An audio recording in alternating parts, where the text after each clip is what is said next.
저는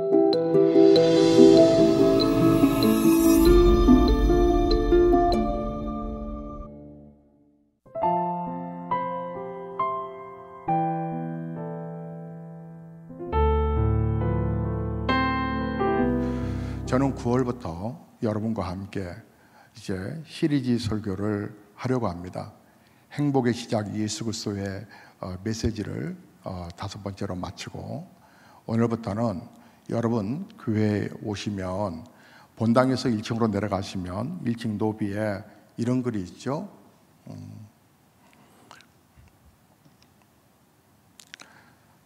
상처는 별이 되고 눈물은 비전이 됩니다. 그 액자로 그렇게 쓰여져 있습니다. 상처는 별이 되고 눈물은 비전이 됩니다 라고 하는 제목의 이제 시리즈를 첫 번째 메시지를 전하려고 합니다. 시편 제23편의 말씀을 열었는데요, 1절을 중심으로 메시지를 전하면서 시리즈 메시지를 이어가겠습니다.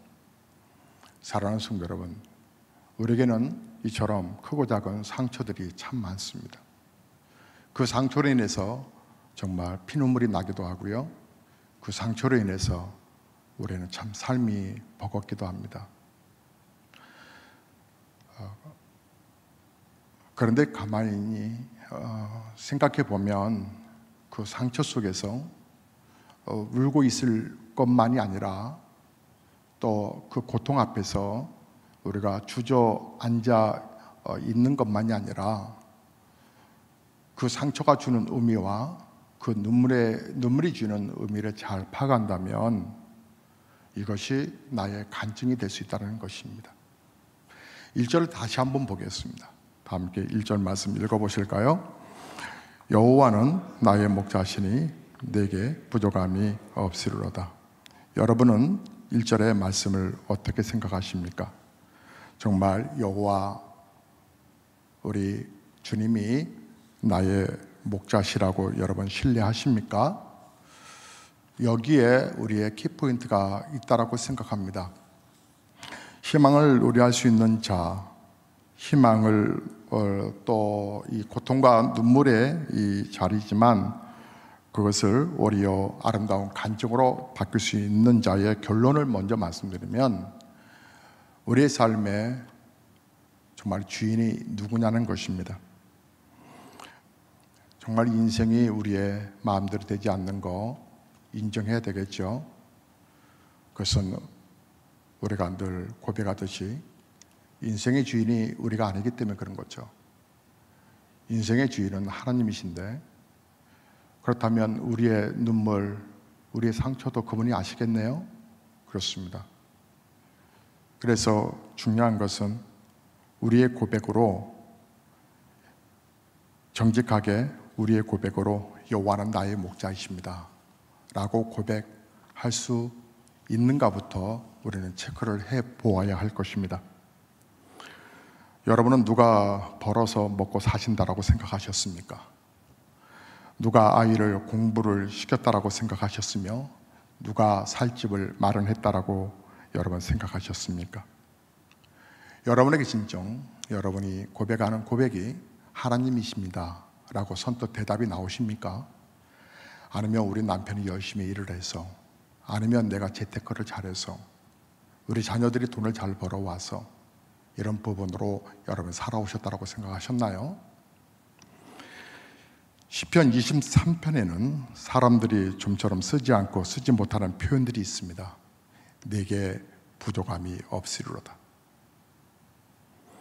정말 부족한 것이 없나요? 아니면 여러 가지로 부족함을 정말 많이 느끼고 계시나요? 기도를 하면 왜 이렇게 구할 것이 많죠? 부족하다는 것이겠죠. 레디 알콘이 이런 책을 썼습니다. 악의 문제 바로 알기라고 하는 책인데요, 거기에서 눈에 띄는 글귀가 있습니다. 천사들이 눈물을 흘린다면 자신의 문제가 아니라 세상이 고통으로 가득하기 때문일 것이다.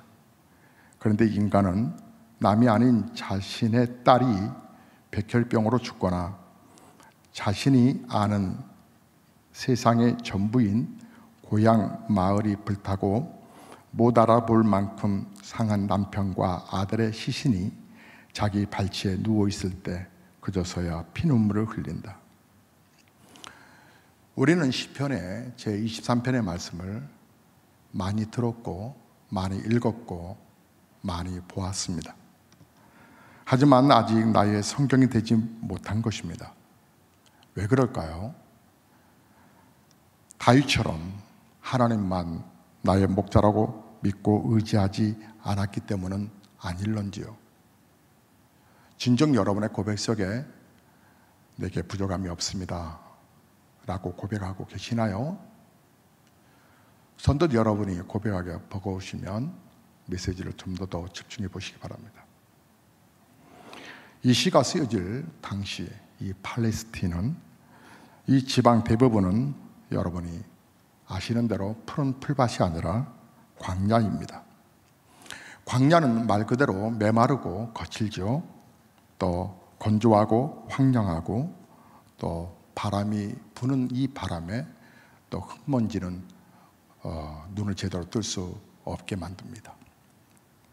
광야는 그런 곳입니다. 이런 환경에서 양들에게 목자의 존재는 절대적이겠죠. 이스라엘 백성들은 광야에서 40년을 살아본 경험이 있었습니다. 그의 조상들 말이죠.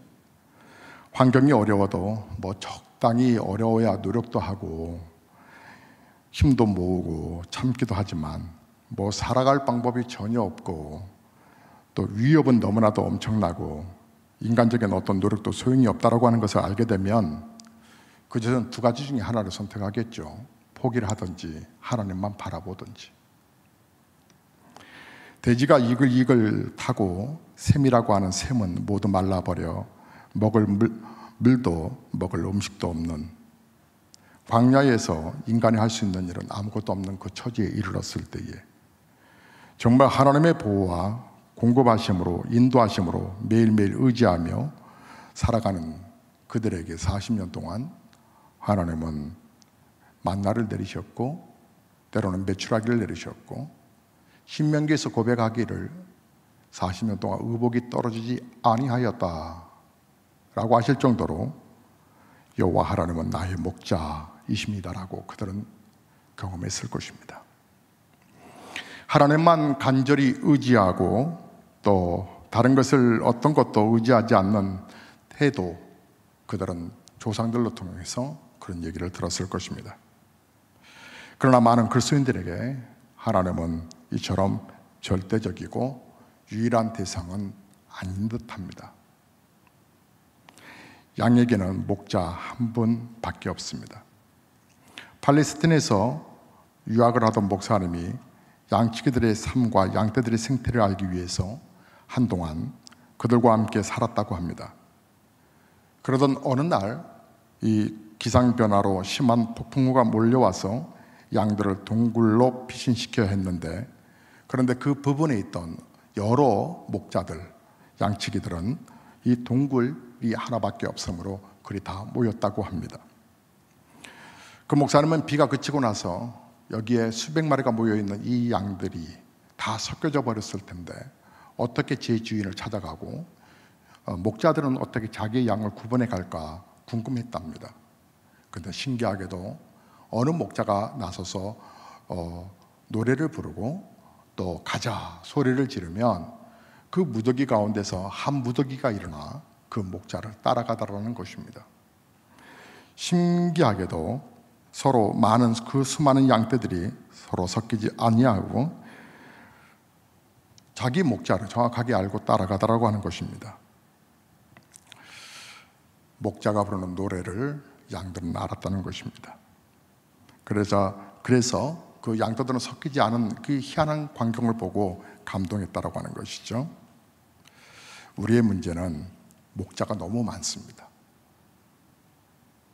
여기서 불러대는 소리와 저기서 불어대는 노래소리가 우리를 헷갈리게 만듭니다. 여호와는 나의 목자시다라고 하는 고백은 하나님 외에 의지할 대상이 없다는 말입니다. 다윗은 아버지조차, 생전에 그 육신의 아버지조차 의지할 대상이 아니었습니다.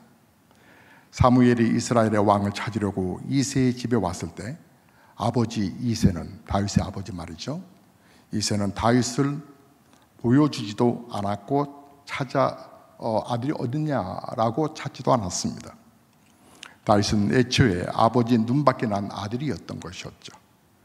다윗이 왕이 될 것이라고 하는 것은 생각도 할 수 없었습니다.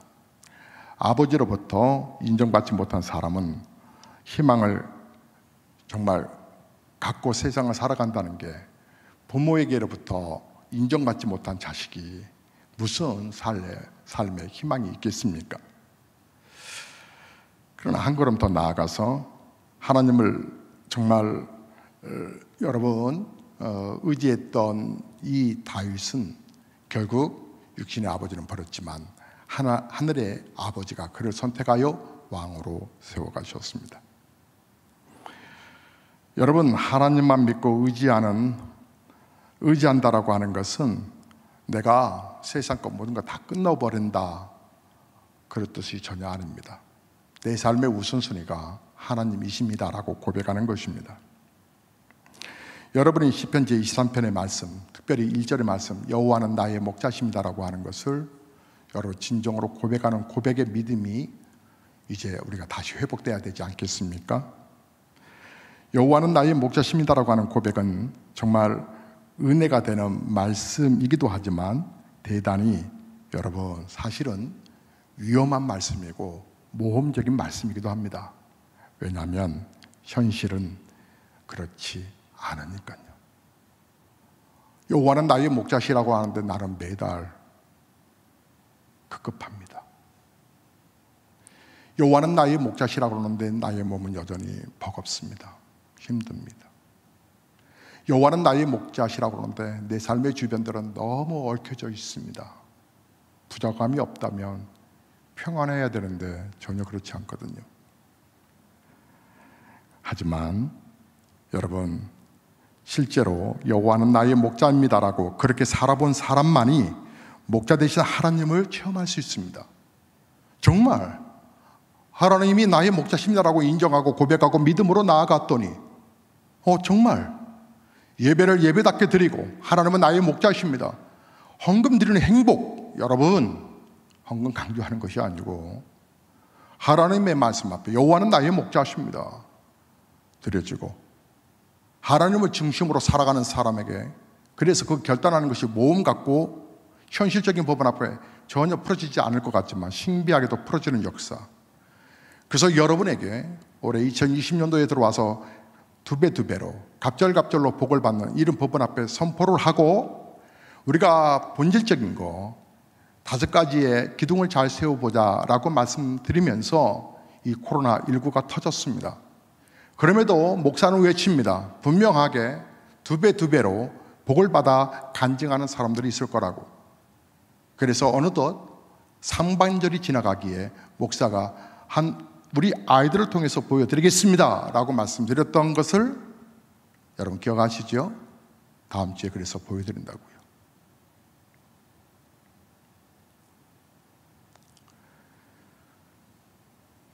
여호와는 나의 목자십니다라고 고백하는 고백의 현실 속에는 우리의 눈으로 보이고 또 우리를 피곤하게 만드는 여러 가지 일들은 정말 우리를 고통 속에 밀어넣는 것은 분명합니다. 하지만 그 가운데서 우리가 노래를 부를 수 있고 기도하며 하나님의 거룩한 비전을 바라볼 수 있는 그건 여호와를 나의 목자로 삼는 분만이 고백할 수 있고 체험할 수 있는 영역입니다. 그러므로 나는 죽고 예수로 사는 믿음을 가져야 하는 것입니다. 그렇지 않으면 거짓 목자에게 속기 때문에 그렇습니다. 사랑하는 성도 여러분, 저는 보배로운 예수교회 담임 목사입니다. 담임 목사는 건물을 지키는 게 아닙니다. 건물은 성도님들이 지키는 겁니다. 저는 여러분의 영혼을 지키는 겁니다.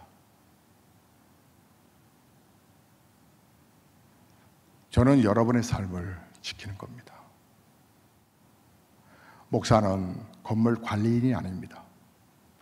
목사는 여러분의 영혼을 책임져야 할 사람입니다. 사랑하는 성도 여러분, 현실은 우리가 너무나 힘듭니다. 하지만 우리를 도우시는 분이 계십니다. 그분이 바로 우리 구주 예수 그리스도이십니다. 다윗은 수많은 삶의 위기와 고난을 당했습니다. 그런 위기를 겪으면서 다윗이 고백하는 고백, 여호와는 나의 목자이십니다. 여러분이 어느 여행지를 가시면, 여러분의 여행사에 위탁을 해서 여행을 가시면 우리는 안내자의 이야기를 따릅니다. 그래서 안내자가 몇 시까지 일어나라고 그러면 일어나서 몇 시까지 차량 탑승하라고 하면 준비해서 탑니다. 이제 여기 숙소에서는 이틀만 묵는 거고요. 이제 3일째는 다른 호텔로 옮겨집니다. 3일째 되는 날은 짐 싸갖고 나오세요. 그럼 짐을 다 싸갖고 나옵니다. 타라고 하면 타고, 또 여기서 밥 먹으라 그러면 밥을 먹고, 이 호텔에서 쉬라고 하면 쉬고, 그렇게 우리는 여행을 합니다. 패키지 여행이 그렇죠? 여러분, 안내자의 말을 따라가는 그런 것이 아무 생각 없이 가는 것 같지만 참 편합니다. 위임한 자의 행복이라 그럴까요?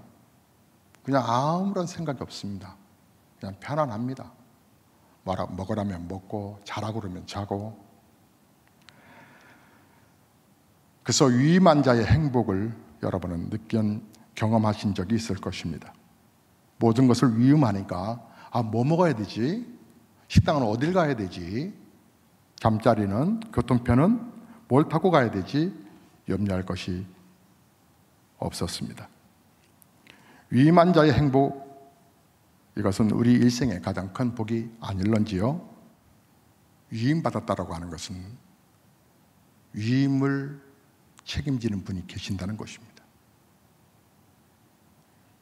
그래서 언제든 부탁을 하면 들어준다는 걸 안다는 것이죠. 저와 여러분이 시편 제25편으로 잠깐만 넘어가겠습니다.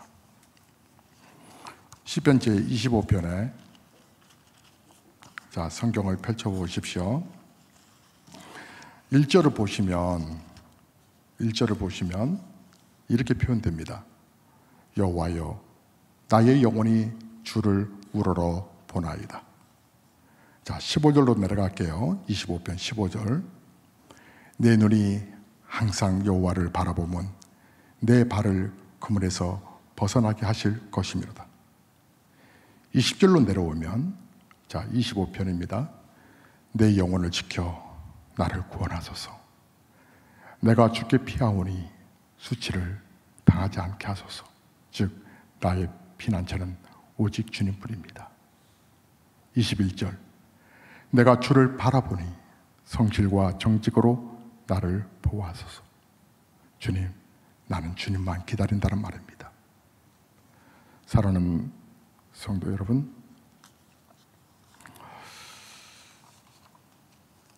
환난 중에 다윗은 더욱 하나님을 찾았습니다.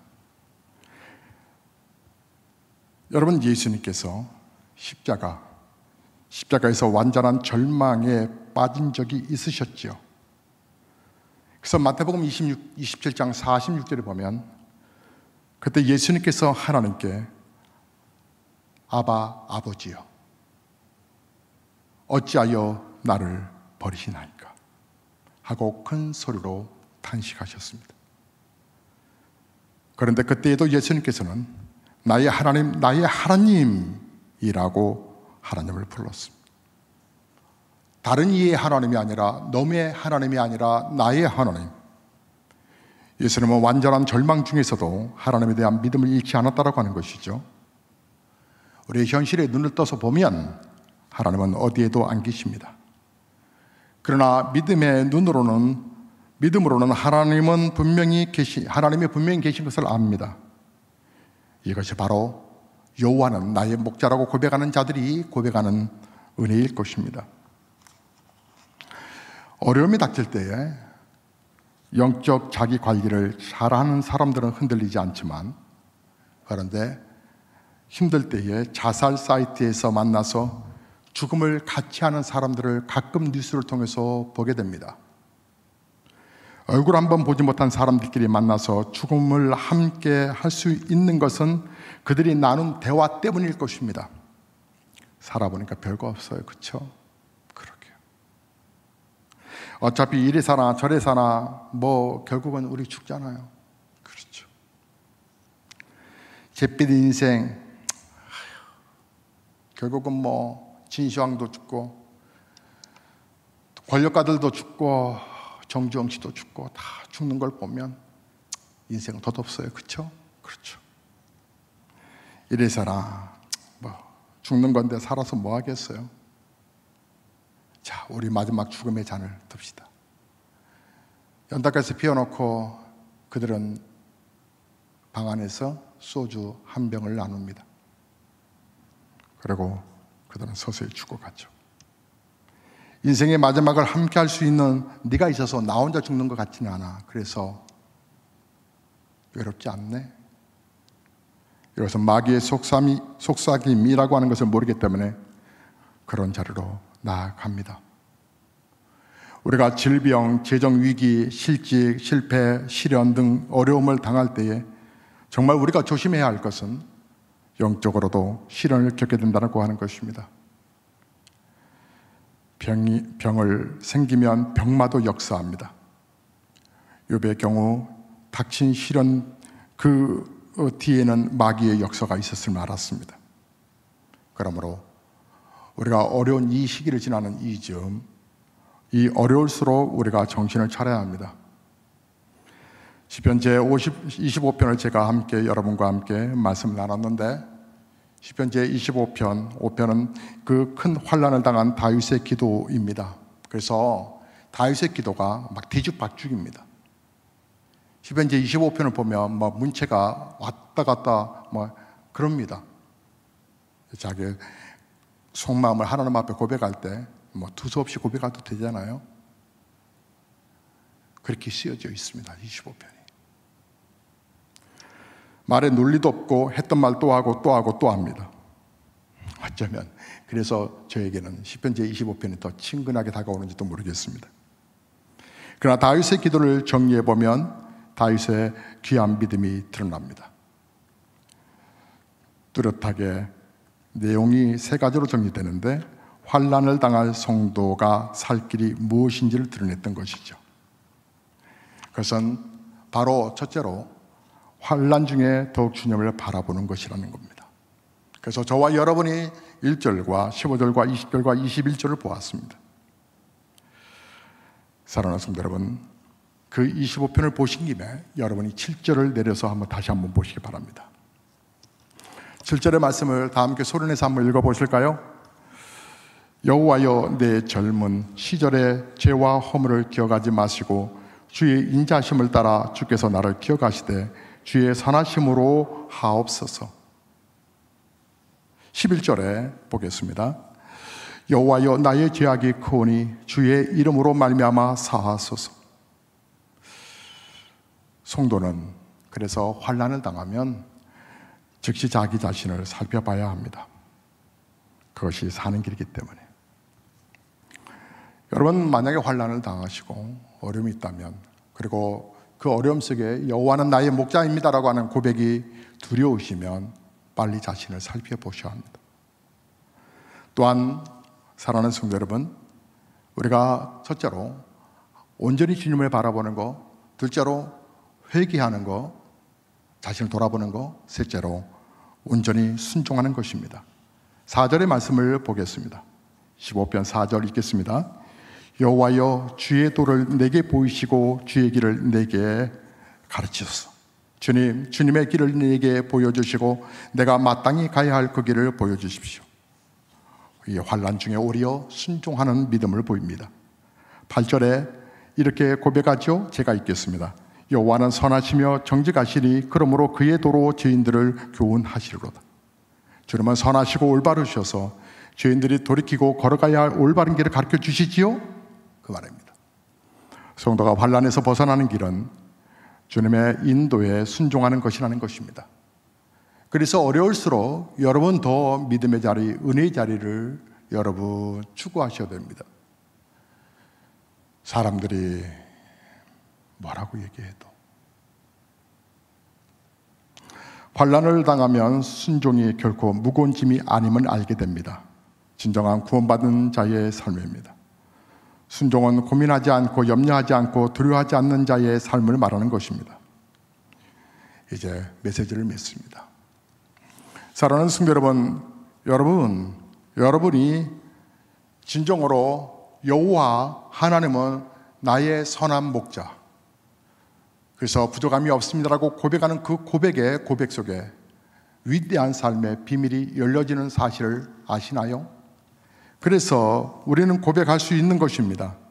바로 상처가 별이 될 수 있고 눈물이 비전이 될 수 있다고 하는 얘기를. 이번 한 주간에도 녹록치 않냐고 만만치 않는 그런 질병과 사고와 재난과 생계의 어려움들이 밀어 닥칠 수도 있습니다. 하지만 다윗이 고백했던 것처럼 여호와는 나의 목자이십니다라고 하는 고백하는 성도에게 주시는 하나님의 놀라운 은혜가 여러분 가운데 흐른다라고 하는 확신과 그 고백, 여러분도 다윗처럼 그렇게 고백하셔서 여러분도 선한 길로 믿음으로 승리해 가시는 한 주간 되시기를, 여러분의 눈물이 비전이 되고 여러분의 상처가 별이 되기를 주의 이름으로 축복합니다. 찬송하시겠습니다.